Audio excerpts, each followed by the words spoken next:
Faith and science, contradictory or complementary?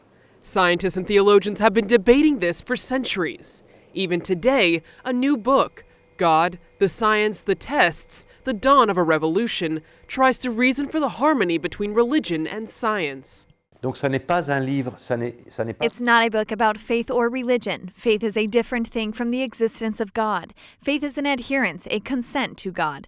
But you can believe in the existence of God without wanting to go any further. That's what we call deism. So our point of view is simply to know whether there is a creator God. It allows the book to be read by atheists, by agnostics, by Muslims, by Jews. It's not a Christian book. It's a book about the question, is there a watchmaker behind this magnificent clock?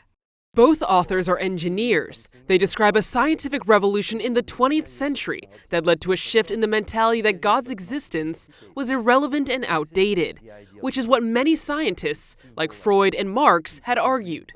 Il a semblé que toutes les découvertes It seemed that all the scientific discoveries made from 1500 to 1900 seemed to go against God and religion. It seemed to people that the universe could be explained more and more without God. And so, if the universe could be explained without God, people thought, well, he probably doesn't exist. And in the 1900s, basically all intellectuals and philosophers were atheists. But from the beginning of the 20th century, a great many discoveries came to challenge the idea that the universe could explain itself. The authors cite discoveries in thermodynamics, quantum physics, biology, and the Big Bang Theory as changing the landscape of science and religion. But even with these developments, the relationship of these two fields has seemingly stayed out of mainstream media. La raison pour laquelle on n'en entend pas parler. The reason we don't hear about it is because people think that this question is unsolvable, that it can't be decided. And if it can't be decided, it becomes uninteresting.